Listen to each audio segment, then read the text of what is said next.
With MPC 3 coming out, the new gen of MPCs have got to be the best option for standalone if you want to make music without a computer. Even before MPC 3, still been my choice. I've written and recorded about 7-8 songs, which you can see there's a playlist here on my channel of stuff that I did just solely in the MPC. And so, although I love gear, at heart I'm really a minimalist, and I recognize that I only need one piece. So I'm gonna focus on just one MPC and writing songs. I'm selling all my other gear, but I did recently get this MPC delivered to me, and so I wanted to show you guys. This is the MPC Live Mini. Right now, I mean, look at it. Compared to the Live 2, it's significantly more portable. It's smaller, it's lighter. If you can get past the clickbait nature of what I just did, forgive me. I did it because I wanted to start a conversation concerning MPC 3, because the question came up in my mind, will there be a new piece of hardware that will be eventually announced when MPC 3 is announced? Now, what might that be? You know, I think at this point, this MPC Live Mini is a bit of a unicorn. Does it even exist?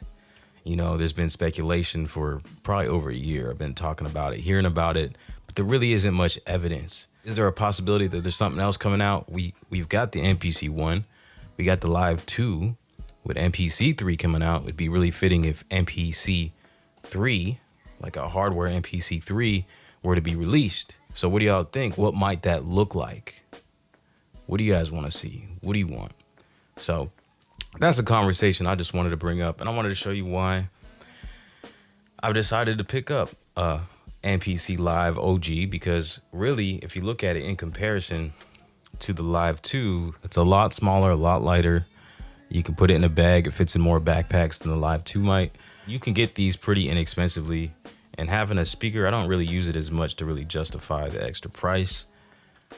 Some other things I don't need: CV gates on the back, never use that. And then the volume knob on top, it's nice. After not having that on these MPCs, it was kind of nice to see, but really, is it that big of a difference just going over here to the back and turn your volume up? It's kind of a set it, forget it thing that I'm not really using too much. So not having it at the top ain't a big deal.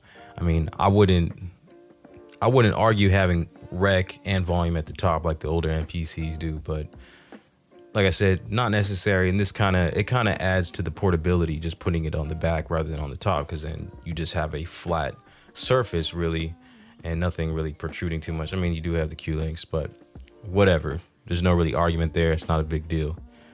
Some other things I really don't use, just looking at some of the some of the added buttons.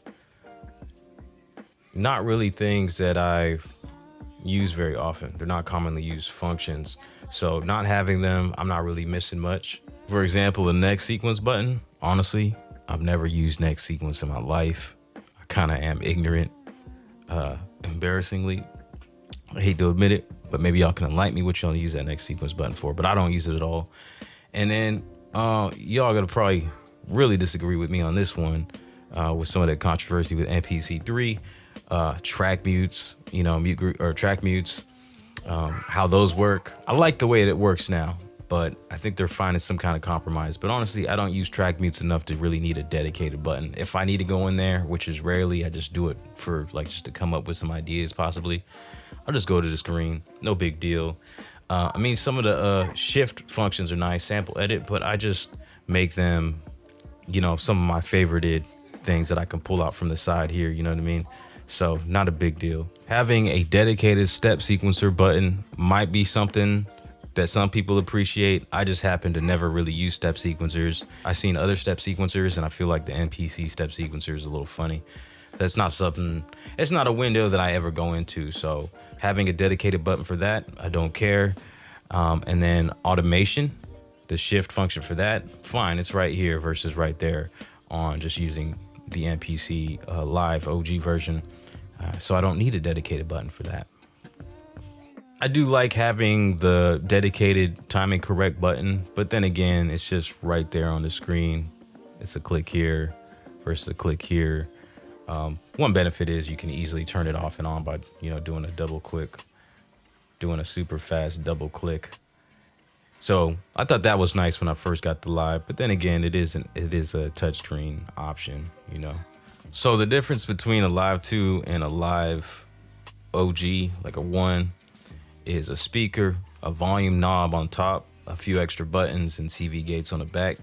So if you need that stuff and it's worth it to you, I mean, you can get one of these MPC Live OGs for like $500. Might even be able to find one for $400 used. So they're out there on the market and they're still very valuable. You can put MPC3 on there.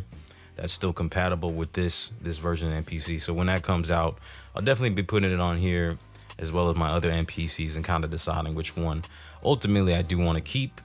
So yeah, just curious. I wanted to start a conversation. Forgive me for the clickbait, but sometimes you got to do that. Just start a conversation up, see where the interest is at, see where the conversation leads. I want to know what y'all think. Will there be an MPC Live Mini? Is it a unicorn? Will there be an MPC Live 3? Only time will tell, but it's an exciting time, and I look forward to it too. So till next time, I appreciate y'all. Y'all bless. Keep on running with your dreams. Peace.